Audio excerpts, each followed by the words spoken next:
The Agenda with Steve Paikin is made possible through generous philanthropic contributions from viewers like you.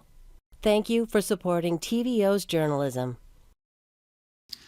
Both revered and reviled, Dr. Anthony Fauci guided U.S. public health during the terms of 7 presidents.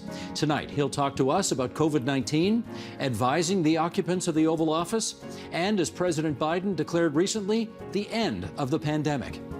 Then, has Canada's once vaunted project of official bilingualism lost the room? We'll debate that. It's Tuesday, September 20th, and that's tonight on The Agenda.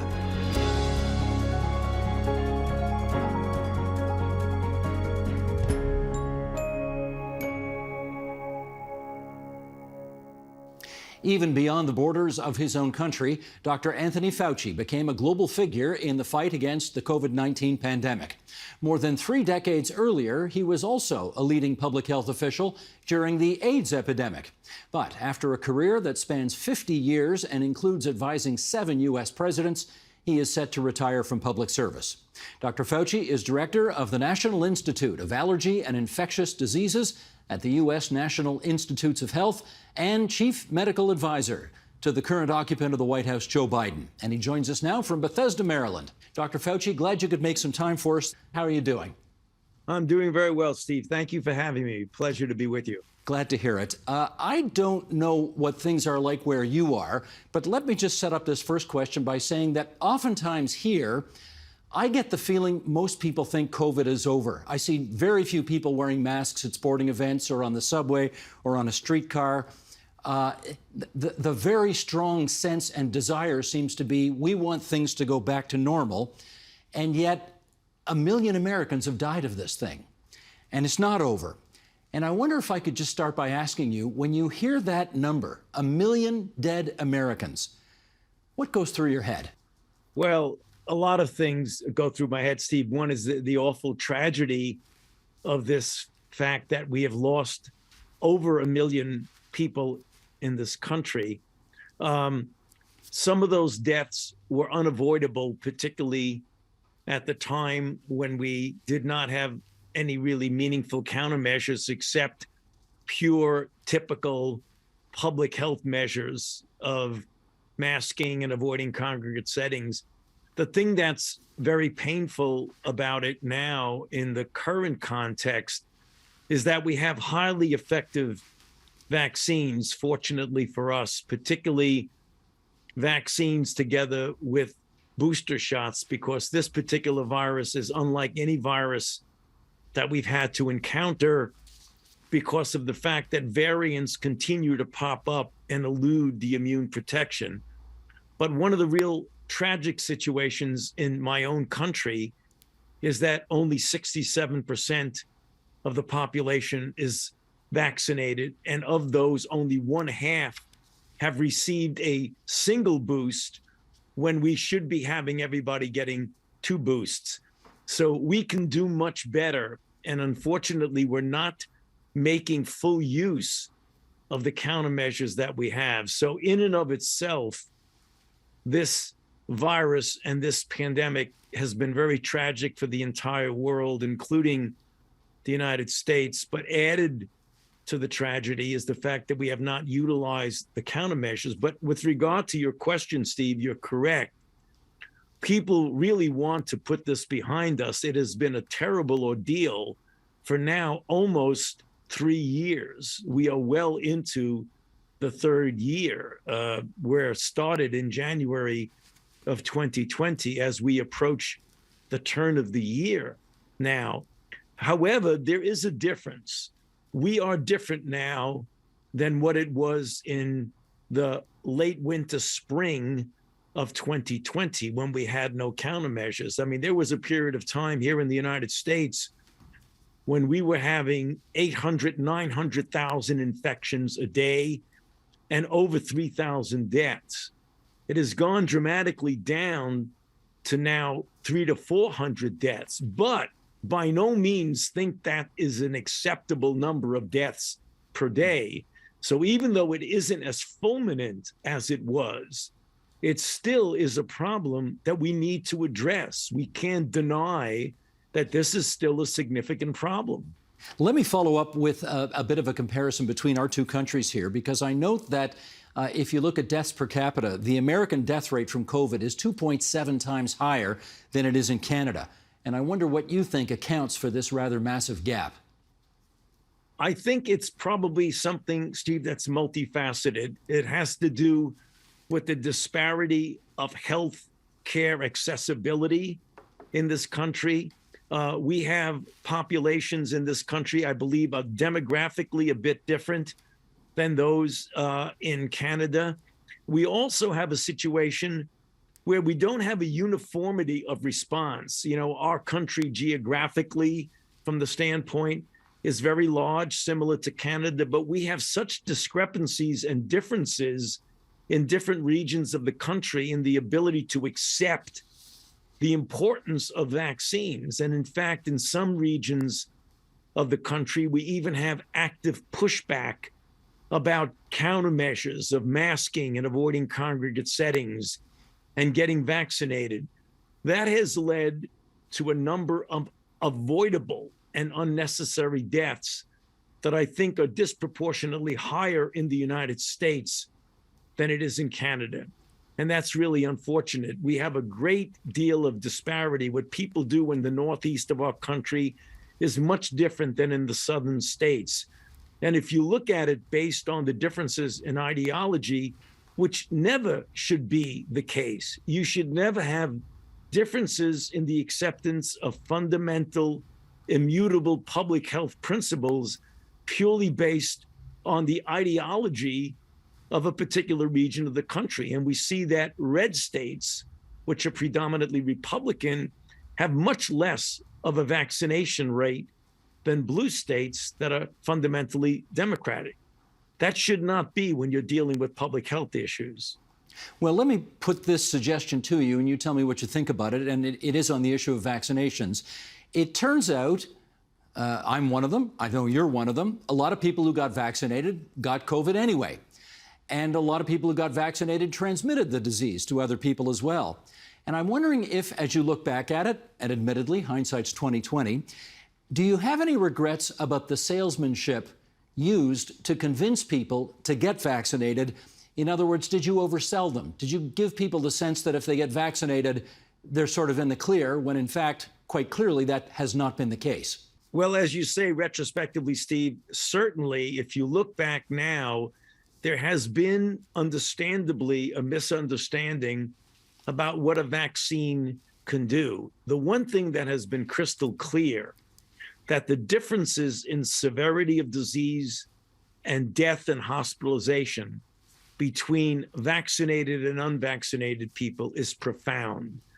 The likelihood of getting into a severe situation leading to hospitalization and deaths in an unvaccinated person is multifold higher than in a vaccinated person. Yet there is a perception that vaccine will prevent you against infection, and that isn't the case. It does somewhat prevent you from getting infected, but not nearly as well as it does to prevent you from getting severe disease. So it's understandable how a person can say, well, I've been vaccinated and I've been boosted and I still got infected.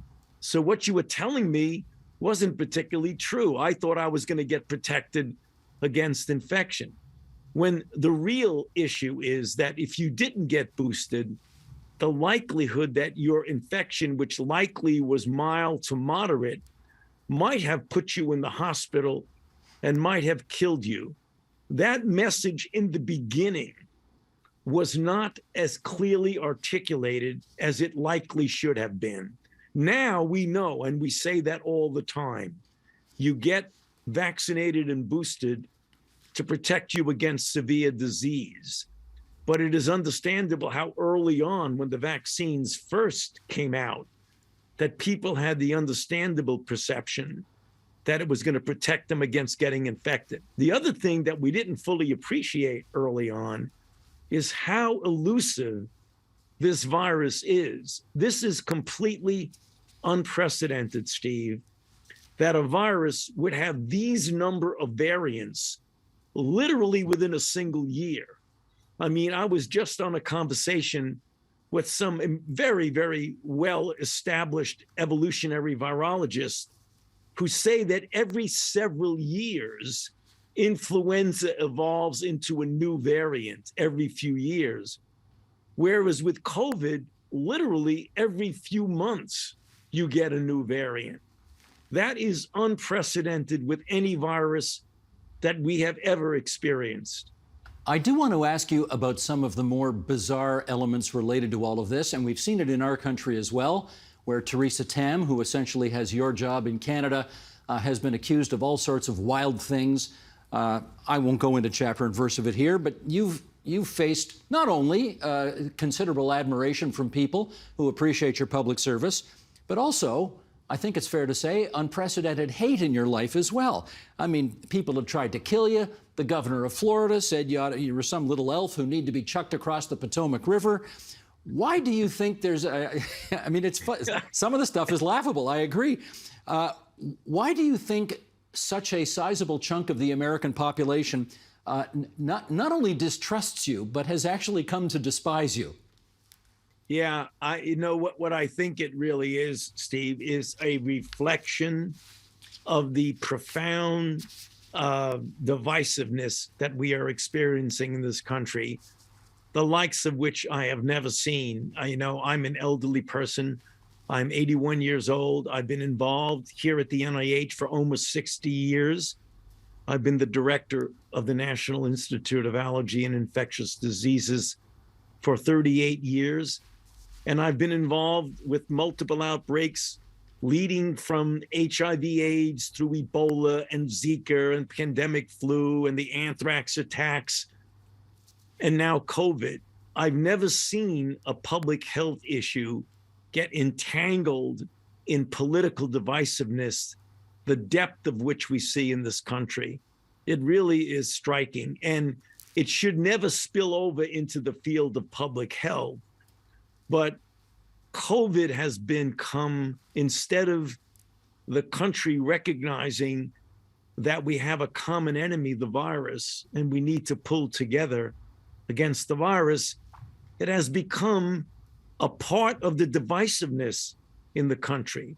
So it becomes like, if you don't think the way I do, you're the enemy, instead of saying, we have differences of opinion, but the real enemy is the virus, not each other. And that's the reason why, as you said, I've been finding myself in the very unusual and unprecedented situation of, because of the things that I say that have nothing to do with politics. I've never gotten involved in the political arena at all. It's always been talking about public health principles that, on the one hand, I'm considered the savior by some, and as others, I'm the boogeyman, the bad guy to others. No, I mean, I've read statements from previous Democratic and Republican presidents, all of whom have sung your praises, so we know you're not a partisan person. But admittedly, a bit of a tangential question here. You're going to be 82 on Christmas Eve. 50 or 60 years ago, did you imagine you'd still be working well into your 80s? I never really thought about it in that regard. I was, always focused on what I was doing. I didn't look at it in a time frame. I'm fortunate that I'm still energetic and passionate and healthy. And I've been involved in some very, very important public health issues. So I don't look at it in a numerical situation with regard to age, more of how fit you are to do your job. And as long as I remain fit enough, and that's really one of the reasons, Steve, why I'm stepping down at this point. I still believe that I have a few years at least to do some of the things outside of the scope of the government that I think I can contribute to society by hopefully inspiring the younger generation of scientists and would-be scientists to consider a career in public health, to consider a career in public service. And I'd like to do that for the next few years. And that's really one of the reasons why I'm stepping down at the end of the year. We mentioned off the top, you have advised 7 American presidents. And let me ask you this, and this is really not meant to be a gotcha question. It's a very neutral, open-ended, lean question. When it comes to science and public health, which president, in your judgment, was the most knowledgeable and or open to taking advice? Well, Steve, as you might imagine, I'm not going to answer that question. How disappointing. Yeah, I'm sorry, Steve. I'd love to accommodate you, but I think it would be unfair in some respects because the presidencies that I've been involved with, which are 7 of them, are often so influenced by the circumstances that are attendant to that time frame in which a person is president. And it really is very different from president to president. Does it, okay, since I struck out on that one, you're going to forgive me if I give it another shot, and that is, does it go without saying that we know who the least knowledgeable and least open to your advice was in the Oval Office? That speaks for itself. Yes. Okay. I think I sort of got you on the record there. Very good. All right, I understand. Let me ask you about, and again, I'm not trying to get you to give advice where it's unwelcome, but the fact is our federal government is said to be considering lifting our vaccine mandates at the borders, which means unvaccinated foreigners would be allowed to come to Canada and unvaxxed Canadians would no longer have to quarantine on arrival. Could you give us some advice on what you believe the advisability of that to be? You know, I always say, Steve, and I'm not trying to waffle on this, is that, you know, each country, each region has to take into account what the conditions on the ground are in their country, what would be acceptable from a practical standpoint for what the country needs for so many reasons. So I have always, not just for Canada, but for any country, refrained from trying to outguess the public health and political officials of any given country. The one thing I do know is that Canada has really, really good public health officials. I've dealt with them for decades and decades. Okay, maybe you could follow up on that because needless to say, our public health officials, some of them have become superstars, some of them have become pariahs. What do you think makes them good? You know, I think sticking fundamentally to core public health principles and advising on the basis of what data and evidence and facts are. Okay. Can you tell us at this stage of the game, and as you point out, we're in the 3rd year of COVID right now, do you yet know, to your satisfaction, what the best operating theory is on how COVID started in the first place? Well, you have to keep an open mind that one can say, could it have been a lab leak? Could it have been a natural evolution? At the same time, you keep an open mind, you look at what very experienced evolutionary virologists think from throughout the world. And the overwhelming opinion is that although everyone keeps an open mind, it is much more likely that this is a natural occurrence of jumping from an animal reservoir, very likely in the environment of the wet market in Wuhan, to humans in a natural occurrence. And I think that is very, very clearly articulated by one of your own very experienced and very competent scientists, Dr. Angela Rasmussen, who says that very, very clearly. And she is not alone. She's accompanied by many of her colleagues throughout the world. So at the same time as you keep an open mind, you've got to look at what the most likely cause is. And in that regard, I agree with Dr. Rasmussen. Dr. Fauci, how does COVID end? Or does COVID end? Well, I don't believe we're going to eradicate it. That's not the nature of this virus. We've only done that with one virus, and that was smallpox, which doesn't change much from decade to decade, or even from century to century. We've eradicated it because we had a virus that doesn't change and that gives lasting immunity from a vaccine or from infection. I'm not so sure we're even going to eliminate it from the United States and Canada and other developed nations, because again, it varies, it changes every few months. And at least in the United States, we don't have durable immunity because people do not readily get vaccinated. Only 67% of our population is vaccinated. And even if you do get vaccinated, the durability of immunity is measured not in decades, but is measured in months to years.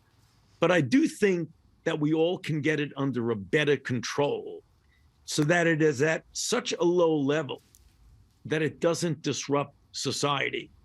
I think if we combine the immunity you're getting from prior infection together with vaccination and intermittent boosting, perhaps on a yearly basis, I'm not sure, but perhaps on a yearly basis, I believe we can get it under adequate control, that it doesn't disrupt us the way it has over the last 2.5 years. Dr. Fauci, we are truly grateful for your time for the people of Ontario and on TVO tonight. We're glad we were able to get you before you retired from your current responsibilities, and we wish you well with whatever comes next. Thank you very much, Steve. It's good to be with you.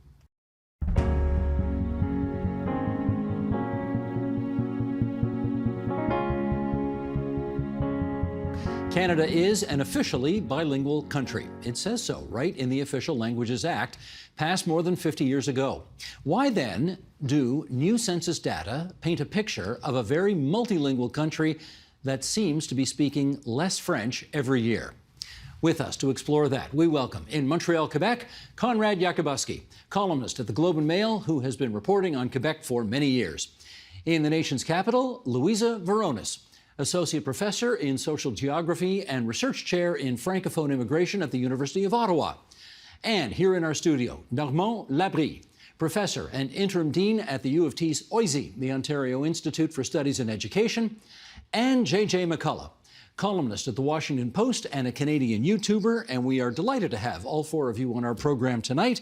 And let's start, without further ado, with some numbers from Statistics Canada, which will be very concerning for some of you and some of our viewers. Outside of the province of Quebec, only 9.5% of Canadians can speak both French and English. 1 in 10 Canadians outside the province of Quebec. Almost 60% of bilingual Canadians live in Quebec. About a quarter live in Ontario.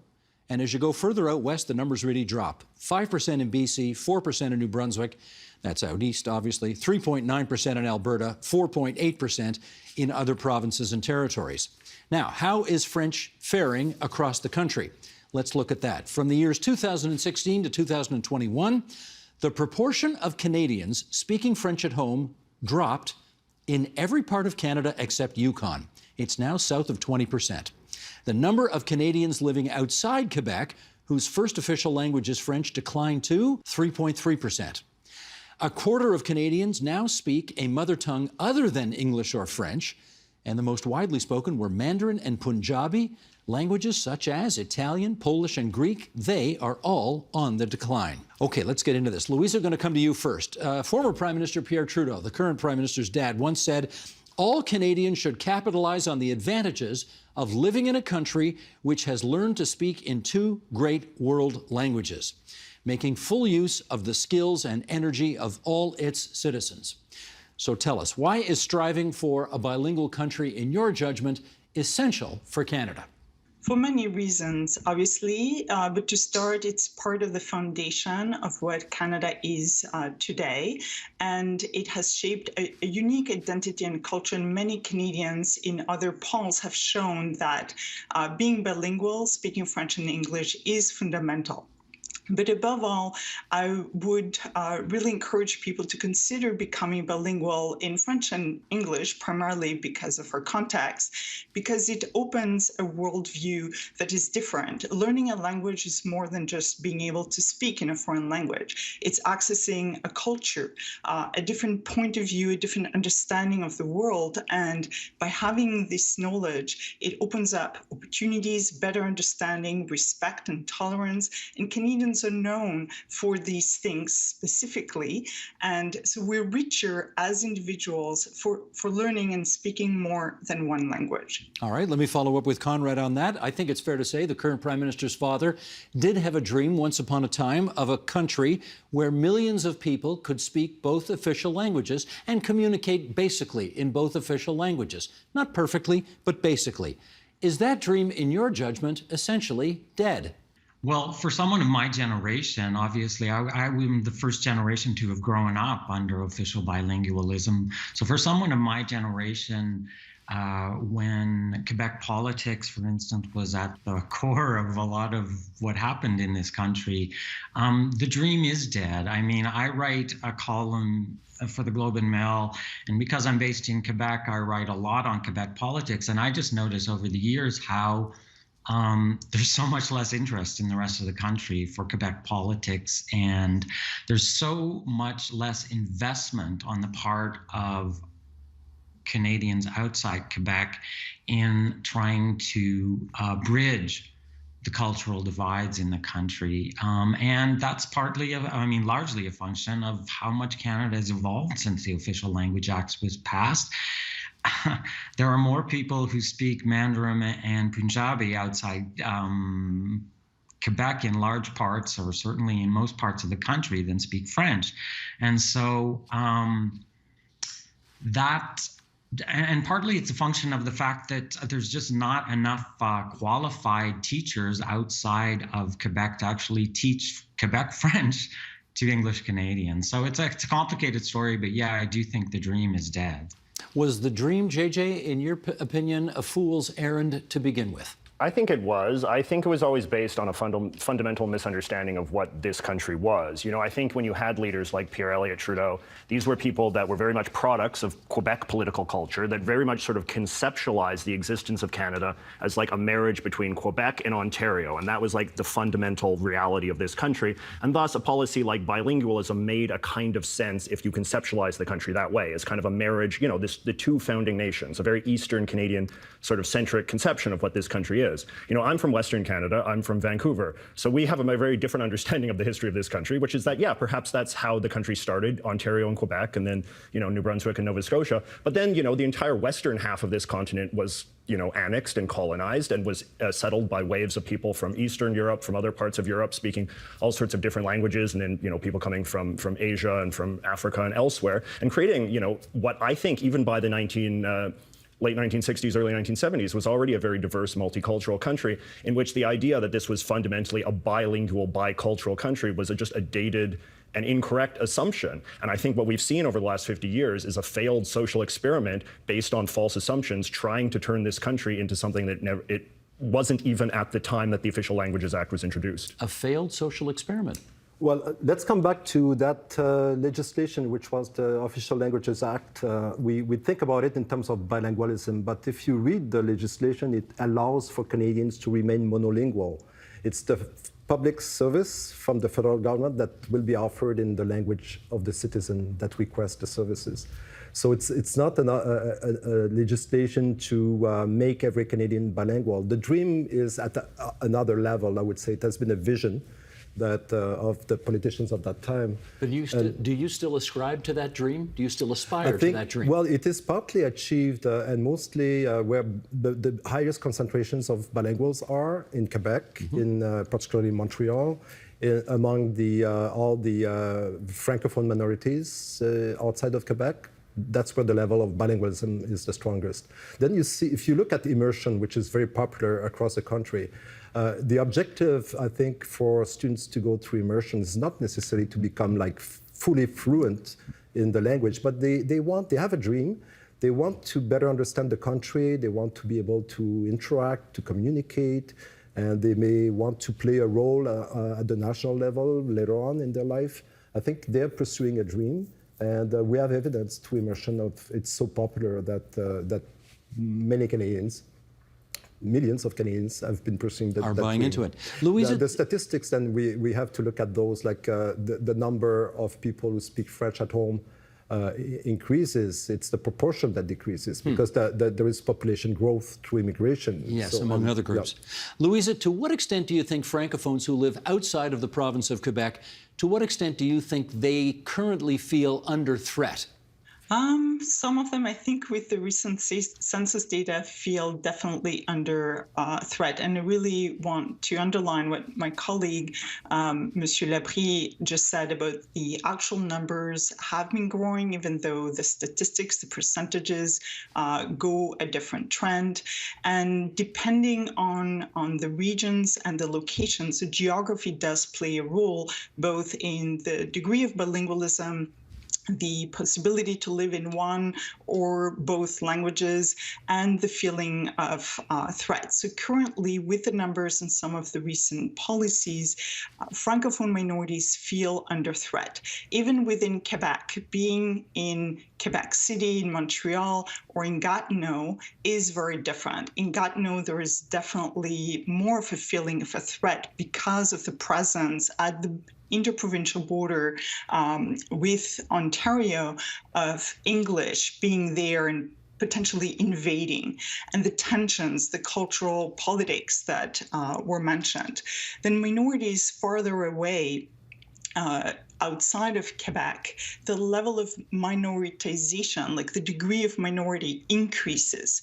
And there's no other way but to be bilingual. So we can also look at asymmetrical bilingualism. Francophones, especially outside of Quebec, are bilingual. There's no way, you can't get by. It's Anglophones maybe not aware of the need of being bilingual or French. So the degrees of bilingualism and the data do show that, but also the feeling of minoritization. So the current numbers have really, rung an alarm for Francophones and the level of threat. And therefore, Canada has developed a Francophone immigration policy to attract Francophone immigrants from different parts of the world, and they can be Francophiles, to come and help and support and create that critical mass in order to have institutions. But as Monsieur Labrie explained, French immersion has huge success.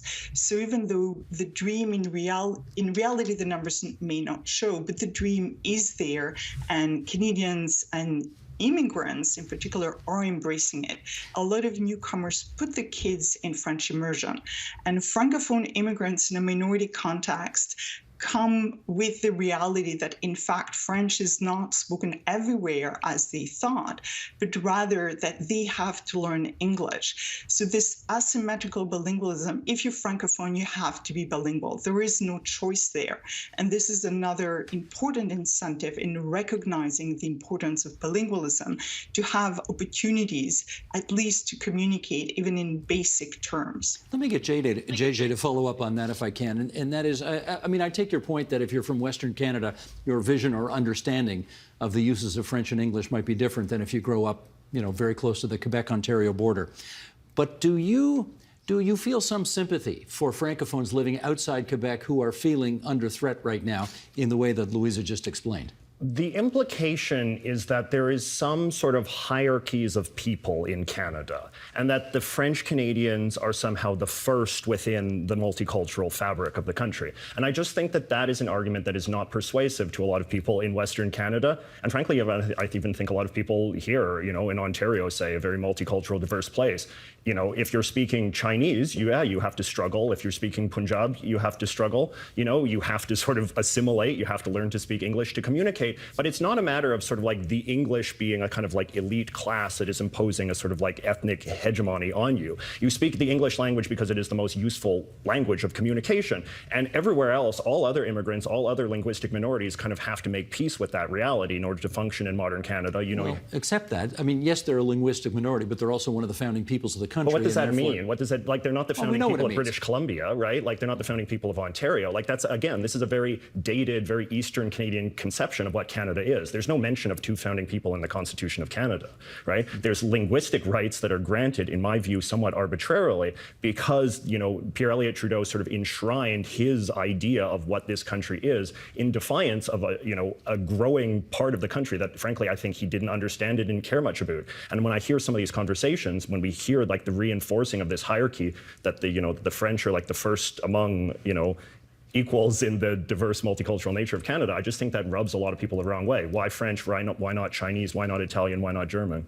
Conrad, you want to come in on that? Well, I mean, I have to speak to what you mentioned. I mean, it is part of our history. I mean, Canada as an independent country would not exist had it not been for a pact, whether you call it two founding people. Maybe that term is outdated, but I mean, it did require an agreement by who? A French-Canadian elite in Quebec at the time to agree to this sort of experiment called Canada. And of course, the country has evolved then, but I mean, do you throw the baby out with the bathwater? I mean, as Louisa mentioned, bilingualism is about more than just speaking another language. It's about broadening your view. And if part of our history has been an ability to, not perfectly, but perhaps better than most countries, bridge our differences, the fact that we have two founding cultures is a big part of that. And I mean, the conversation has widened in recent decades, obviously, as we become more aware of the need for reconciliation and to broaden the definition of Canada. But Canada is not Canada, really, without our link to our history. And that history is one of two peoples who emerged from, Great Britain and France. JJ, you want to come back on that? I think that, for a kind of modern progressive person, those kind of arguments must be a little bit uncomfortable to say, because they do seem to be enforcing that there is a rigid hierarchy of peoples in this country, and that sort of like the French have special rights that are just granted to them by some sort of historic birthright that is sort of an immigrant who comes from China, tomorrow doesn't have. Well, I could just add that, I mean, the English in Quebec have historical rights. Yeah, and that's problematic too. Outside Quebec have historical rights. I know, but this is all problematic. It's a hierarchy. It's creating a hierarchy of peoples in this country that I just feel is at odds with the kind of democratic, liberal, egalitarian society that modern day Canada is supposed to be. We've come a long way from the 19th century.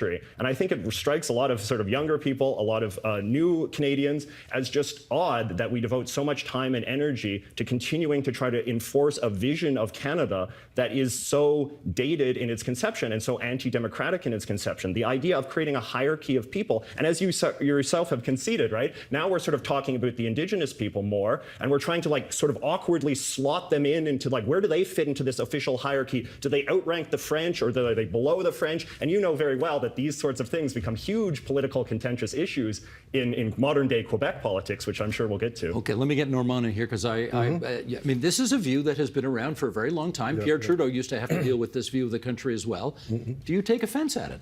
No, I don't take offense. I would just say that language policies are compromises when tensions arise among peoples. Often languages don't play a role at all, but at some times of history, languages become contentious and become a political object. And I think the language policies that emerged in the 60s, 70s in Quebec, Canada, have been compromises to keep the nation together.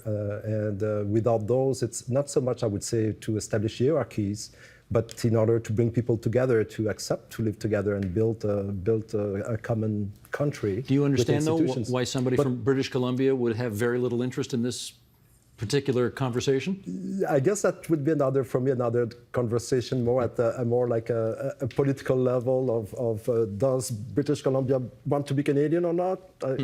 So you're saying like we're less Canadian if we don't embrace French to the same extent? Well, if you accept that those compromises were not necessary or superfluous today, I think that challenges the notion itself of Canada and the nation. Let's understand this. Do you think all federal public servants ought to be fluently bilingual? All the services have to be delivered in either French or English, depending on what the citizens require. So they don't all have to do that, but the services have to be delivered. So if you are a Francophone in northern British Columbia and you want to have services with your federal government, there should be somebody in northern British Columbia who can bring you those services in French.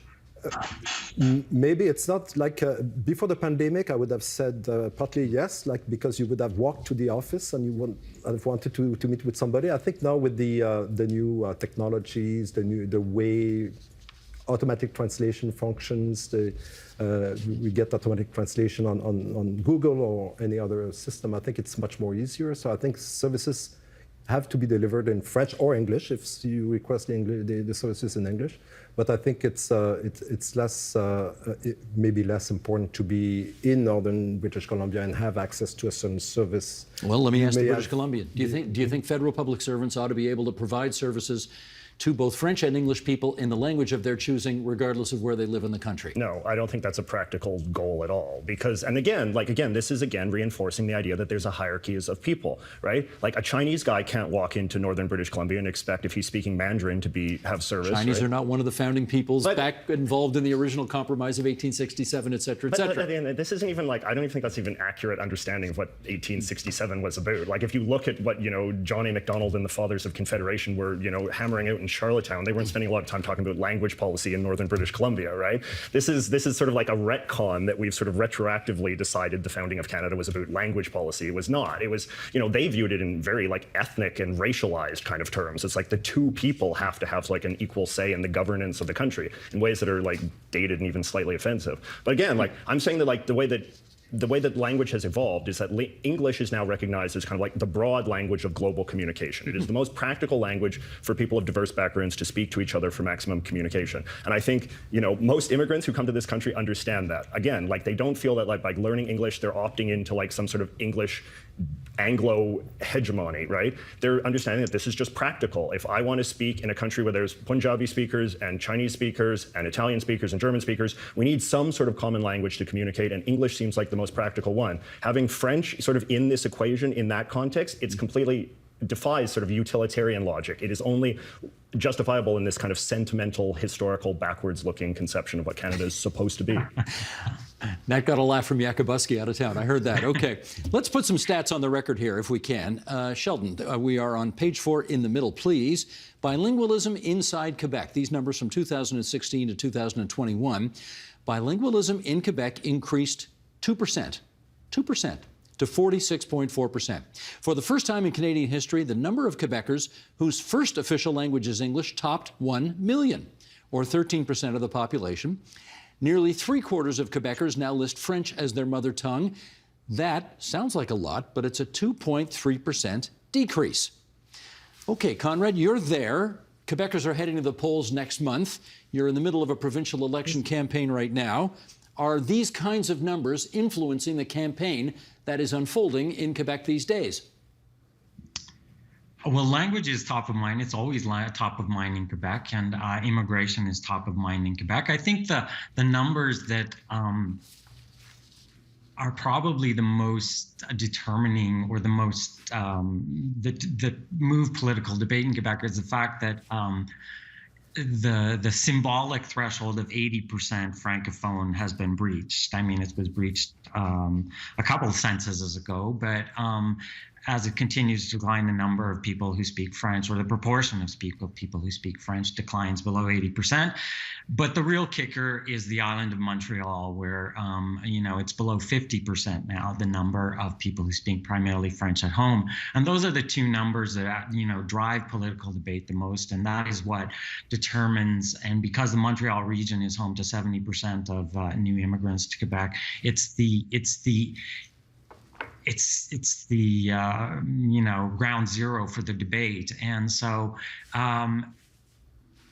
the numbers from the census just sort of fed into a debate about how to reverse the trend if possible, but at least stabilize it. And that goes to the Francisization of immigrants and the number of immigrants Quebec accepts on an annual basis. And so that's what drives the electoral campaign. And you have two parties, the Coalition Avenir Québec governing party and the Parti québécois, either arguing to stabilize immigration levels at current levels, or to, in the PQ's case, reduce them. And you have the more progressive parties arguing that Quebec can accept more immigrants, which it desperately needs because its working age population is shrinking, without sacrificing its French culture and heritage. Well, let me put this to Louisa, because this is something that the current Premier of Quebec has said, and something that I have heard many Quebec politicians over the years say, and that is, if the trends continue the way they're going and English becomes more predominant and French becomes less predominant,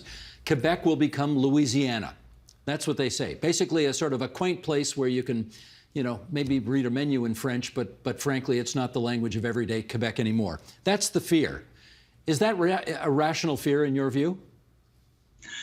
It could be. I mean, rational in the sense that Quebec and Francophones feel isolated in North America. And in a way, our colleague did mention a hierarchy. The hierarchy I see is really the English at the top and what is known as Anglo-normativity for reasons that seem practical. And I take offense at thinking that, Francophones were colonizers, but Anglophones were not. I mean, what we're seeing in North America is really the success of British colonization. This is what we see. And there is the tension with other groups, Spanish speaking, going further south, and French speakers. And I see having French as recognizing the fact that there are other peoples, and really Canada, with its policies around bilingualism, in fact, opened up the way to a multicultural society where other languages are also recognized. So yes, especially in Vancouver, and I know because we're doing research on Francophone immigration in Vancouver, Francophones are much smaller than Chinese and Punjabis and some other groups. But this has opened up the opportunity of having more than one person sitting around the table. And I really liked Monsieur Labry's reference to bringing together, accommodating in a way that everybody's recognized equal. So it's funny how we look at the same thing, but I see opportunities for more equality and recognition of different groups. And maybe we shouldn't limit to French, because practically in Vancouver, for example, speaking different Chinese languages or South Asian languages is more useful and important to more people. So we don't want to become the city of Babel either.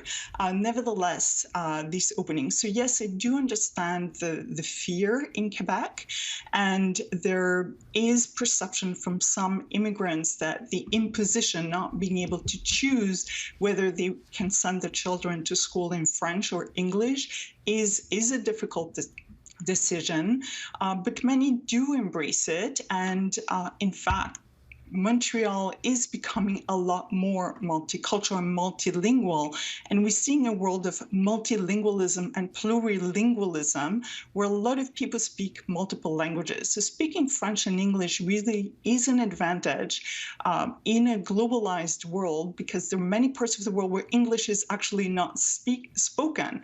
In Africa, sub-Saharan Africa, for example, which is huge and growing, and here at play are the demographic trends. Canada, forgive me for jumping in here, Louisa, but I'm running out of time, and I want to get Normand on that same question. The notion of Quebec turning into Louisiana, do you worry about that? Personally, I don't worry about that. I think often immigration and language are instrumentalized by political parties, and especially with electoral campaigns.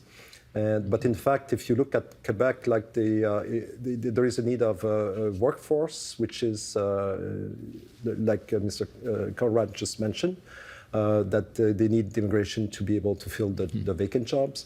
Currently, the proportion of the population of Quebec compared to the rest of Canada, if there is no important immigration, would decrease. So the power of Quebec within the Confederation would also decrease. So there is a very great incentives to maintain a high level of immigration. So it may be a debates during campaigns, but in fact the needs are stronger, I think, than the ideologies that are being discussed during the campaigns. Conrad, you know, of course, that separatism, we're told, is down at the moment, but some of us have lived long enough to know that it comes back and rears its head from time to time. And I wonder whether you think that a potentially steady drop of French speaking in this country could contribute to a newfound desire among Quebecers to separate. Well, I think that's always in the back of the heads of everyone in Quebec and every politician in Quebec. Polls continually show that at least a third of Quebecers would still vote yes in a referendum. And that's in a context where, we're still sort of recovering from previous referenda and divisive political debate, where there was this sense that the domination of that one question prevented Quebec from tackling other issues, which are important to society as well. And so no one wants to head back into that era, but at the same time, if you, like JJ mentioned, if you think that the rest of Canada, if you take away that vision of Canada, I mean, that's a very powerful argument for Quebec to begin to start talking about going its own way again, because, I mean, the founding pact, whether you agree that, I mean, it's an asymmetry of rights. I mean, people have historical rights, and it's very hard to take historical rights away from anyone, no matter what country you're talking about. It's not an unprecedented situation. So it's all about accommodation and compromise. That's the way countries evolve and constitutions evolve. And so that absolutely, I mean, there is a sense that we are drifting apart more actually as a country simply because of this disinterest in the rest of Canada for, I mean, you talk about French immersion, but let's face it, I mean, people are not sending their kids to French immersion so that they're steeped in Quebecois culture and French Canadian history. I mean, there have been surveys that show that we have talked about French immersion as a streaming process, but also the fact that kids who go through French immersion don't necessarily retain a lot of the French when they get into adulthood because they don't use it. And I think one of the failures of French immersion in Canada is precisely to address this issue of planting the seeds of some kind of interest and passion in a bicultural, bilingual country. And bilingual and bicultural does not mean you exclude the multicultural nature of Canada. It's another aspect of Canada that speaks to our evolution and history as a country, which is very important to understanding what it is to live in a country called Canada. Well, I want to better understand JJ's position on this, and with a couple of minutes to go, I wonder whether you'd be happier with a Canada that is sort of officially unilingual, with the one language being English. Well, I mean, again, English is the most practical language for maximum communication with a diverse populace, right? And this is true all over the world. I saw a clip the other day of Zelensky talking with President Macron, negotiating stuff about weapons and things in the context of the war. They were speaking English to each other. And I don't think either of those men felt in that moment, I am being oppressed by like the evil English, whatever, the system of whatever. They just sort of think like, this is practical. We speak different languages. What can be a bridge language that can help us sort of communicate? And I think when you go all over the world, this attitude is very mainstream. It is really only in Quebec that they have this very rigid sort of zero-sum attitude towards language. And I think this is part of the problem that causes some of this tension that is tearing this country apart or whatever, which is the idea that there has been, despite the existence of people like me, a lot of English Canadians have made good faith attempts to learn French or to get their kids into French immersion schools, and it doesn't stick, it doesn't take. But on the other hand, then you have Quebec, where they keep electing these demagogic premiers in charge who treat any infiltration of the English language at any level as this great existential threat to their integrity as a nation, right? And so there's kind of a sense that this is not a really sort of like equal game, and that the Quebecers have a rather extreme attitude that is like very far removed from like what you see in Germany or Holland or Sweden or other sort of places where they speak a European language, but then also have very high rates of English fluency, because it's just seen as a practical way to get ahead in a modern globalized world. And so I think one of the issues that we have to face is that I don't think Quebec is going to become a Louisiana anytime soon, but there is a real consequence where you have to think about the future of young Quebecers who are being denied access to English because their parents keep electing these demagogic leaders in power who are so hostile to any infiltration of English in Quebec society. Normand, I'm wondering if we should send him to Alliance Française, and will you pay for it? Yeah, sure. I think a language is not just something practical for communication. It allows for communication. It's also a factor of identity. So, and you can never remove identity from the other aspect of communication. So it serves two purposes. Arguing practicality, as JJ is not enough. It's not enough. You have to consider the other aspect, and I would disagree completely with the fact that it's unique to Quebec. This compound between communication and identity is around the world, in every parts of the world, and diversity exists everywhere. It's not just a Canadian story. It does exist in every part of the world. In the U.S., for example, just our neighbor. I got 30 seconds left for a smart aleck question. Do you know any French? I don't know any French. It's never been practical in my life. There's never been any reason for me to learn French, and languages are learned as tools of communication. They are not learned and they are not retained for sentimental reasons, for political reasons. Any curiosity about learning French? It is not relevant to my life. I have no reason to learn French. Conrad, should we teach this guy some French? What do you think? Well, I mean, it might help to understand. I mean, it's true that politicians, there's a lot of political mileage in the language debate in Quebec, obviously. But I mean, to characterize for French as zero tolerance or C language as a zero sum, I mean, that's just an extreme definition how the language debate evolves in Quebec. Quebecers are very outward to the world. They understand how the world works. People who they speak English, but I mean, does that mean you sacrifice? I mean, you just have to watch Quebec television, absorb a bit of Quebec culture, and understand that people do not adopt language simply for practical reasons. I mean, it's an expression of who they are and their soul and who they aspire to be, and language conditions thinking in many aspects. I'm not a linguist, but I mean, I do understand that just appreciating how someone will translate something from English to French, you understand that you can come at the same issue in two different ways depending on the language you address it in. And that's a very good practice for anyone who wants to understand in someone else's shoes in the world, and that applies to every aspect of your life. And it's just one way in which bilingualism and official bilingualism, however failed an experiment it might have been, has been a richness to this country. And on that something note, we shouldn't dismiss. On that note, I am dismissing all four of you with a merci beaucoup, tout le monde. À la prochaine fois. Thanks, everybody. That was wonderful. Thank you. Thank you. And that is the agenda for this Tuesday, September 20th, 2022. Tomorrow, a bare knuckles debate. Which Great Lake is the greatest? We've got an advocate for each lake, and they're bringing their A games, like JJ just did. You can already see their initial pitches and cast your vote at tvo.org/Great Lakes. Or better yet, join us tomorrow for their full-throated bids for your support. It's going to get ugly, I know. I'm Steve Paikin. Thanks for watching TVO, for joining us online at tvo.org, and we'll see you again tomorrow.